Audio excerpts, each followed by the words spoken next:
What's up, everyone? Excited to give this video today about Prestige Wealth, which is a company that IPO'd actually yesterday and has been on a crazy run in terms of share price appreciation. So, first off, this is not financial advice, so please do your own research in D&D. But in this video, I will cover the recent trends we're seeing in the stock, a little bit of the fundamentals of the stock, and also cover the chart and give a price prediction for shares.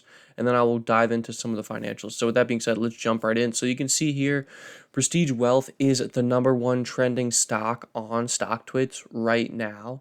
We've seen a ton of retail chatter for this name. Obviously, IPOs tend to get, a significant amount of hype, but this one has been pretty intense. And you can see it's the number one trending stock. Yes. It's actually the third most mentioned stock, which is interesting, right? So they're basically, people on StockTwits are talking about Prestige Wealth more than they're talking about Rivian in an aggregate number. So there's more people, commenting about Prestige Wealth than there are about Rivian. So interesting there. Even Tesla, so the trending for StockTwits, for those that don't know, basically just shows the changes in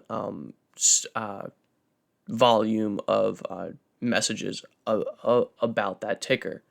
But most active shows the aggregate number, so it shows how much people are actually speaking about a specific stock in total, right? So it's definitely interesting to see that the stock is being talked about more than Tesla, AMC, Bitcoin. So that's kind of shocking, especially for a company that's only been trading for 2 days. So pretty interesting there. And then when we take a look at the IPO, so obviously the company IPO'd, the firm had been incorporated in 2018. And for those that don't know, quickly, this is a Hong Kong-based wealth management and asset services provider. They obviously just started trading yesterday, and they've been trending all over social media. So interesting stuff there. And then when we take a look, Prestige Wealth reports that it specializes in helping wealthy individuals based in Asia invest their funds. So it's kind of a bit of a wealthy type of asset manager rather than going after the smaller players there. So investors should be somewhat wary, though, of the negative economic trends in China and how that could affect shares fundamentally.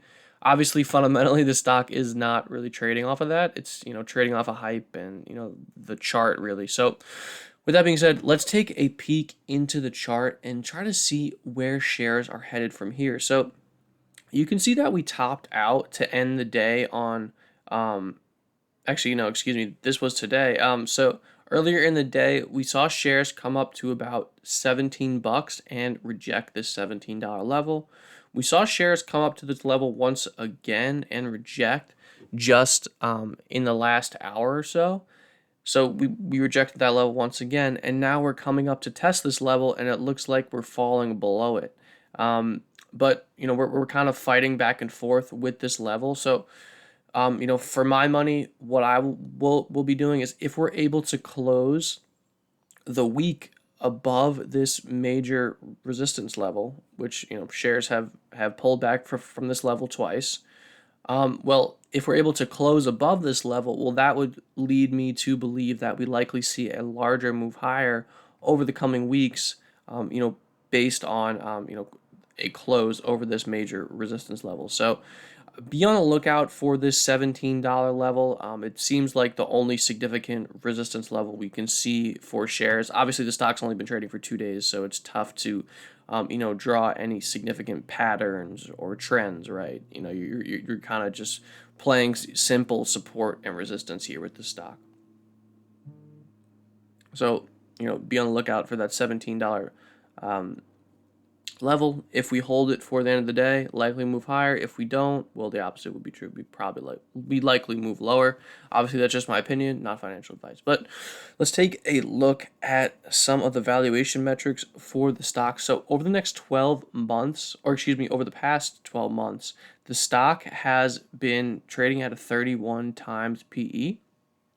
So not super expensive, just given all these IPOs, you would assume that this stock isn't profitable, but it actually is. And a 32 times PE isn't disgusting for this market. It's definitely above the market multiple. So for those that don't know, the S&P 500 is trading about 23 times, 25 times PE. So trading at 31 times PE, that's not horrible. Although it's not, it's obviously not a discount to the market, but it's not really a number that gives me much cause for concern. And then when we take a look at price to book ratio, so price to book ratio is at 8 times. And for those that don't know, this basically just puts the market cap relative to the book value. So this tells me that the market cap is 8 times the value of the assets that are on this company's balance sheet, or better known, its book value. So 8 times book value isn't horrible. For its sector, of course, though, as an asset manager in the financial space, it's pretty disgusting, honestly. But we're trading. We're a bit disconnected from financials at this point. But I do still think it's something you should be aware of. And then over the past 12 months, we've seen revenue decline 25% for the company, which obviously is never a good sign when you're seeing revenue drop. So don't have much financials to go off of, and especially for the kind of the expectations. So all the forward numbers, which give the projections of the company for the next 12 months. I don't have those numbers, but I do have the numbers for the past 12 months. So I can tell you that revenue has dropped 25% over the past 12 months. And then let's take a look at gross profit. So gross profit margin is pretty good. Trading at 100% gross profit margin is a very good thing. So the company definitely has the ability to make money. They're showing that with the PE, and they're also showing that with profitability. So profitability metrics aren't too shabby. One thing I absolutely hate here is it has 1 cent in cash per share. I'll repeat that. This company has 1 cent in cash per share. What does this tell me? This tells me that the company is very, very, very, very, very, very likely to issue shares, to dilute shares, because think about it this way. If a company wants to expand, it's going to need to make investments in expansion, right? To do that, you really have one or two options. You can raise equity, or you can, issue new debt.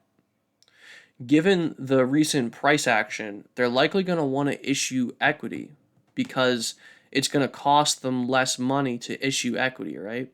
Compared to if they were to go and get a loan from a bank. Well, bank doesn't care what people on StockTwits are saying about the stock. They only care about the assets that are on its balance sheet, very firm financial things. Therefore, it's going to be the most advantageous venue for financing to look to the capital markets, to look to equity markets for financing. So when they try to raise more cash, it's likely going to come from the equity markets, which will lead to share dilution. And if you've been in the market for more than 10 minutes, you would know that pretty much any time a company issues shares, the stock falls off a cliff. I mean, just look at Virgin Galactic. Over the past 2 weeks, the company issues shares, stock gets cut in half, right? So, be on the lookout for that. In terms of a grade, if I had to give this a grade in terms of how likely it is that the company dilutes shares in the next 3 months, I'd give it an A++. I mean, it's gonna happen. I mean, at the end of the day, I don't know for sure. So, make your own choices. But from where I sit, I would bet a lot of money that this company issues shares. Will it move to $100 before it does? I don't know. But, I feel very confident that in the next 3 to 6 months, this company issues shares. Just because it's the most advantageous way to get new financing for the company. So, just to summarize here, I'll go back to the chart quickly. So this $17 level is a firm level of resistance. And if we're able to close over this level today, I believe this $17 level will act as support in the future and push shares higher. And we just got this new hourly candle printed. opening up above this resistance level. So good sign there. Definitely a good sign for shares. Just be on the lookout for where this stock closes. And I'm finishing this video at about 3:05 on Friday. So, be cautious. Take a look at the chart, at the chart, at the updated, up-to-date chart for this stock before you make any decisions. So with that being said, I will end the video there. If you got some value from this video, please leave a like. We post company breakdowns and important market moving news on this channel on a daily basis, so make sure you are subscribed. If you would like to receive my daily portfolio moves, my exits, my entries, and see how me and my team of analysts are trading the markets, join the Discord through the link in the description below to get our free 7-day trial. Also, if you would like to join our free daily newsletter, sign up to our Substack, which is linked below as well. With that being said, good luck everyone. Happy trading, happy investing.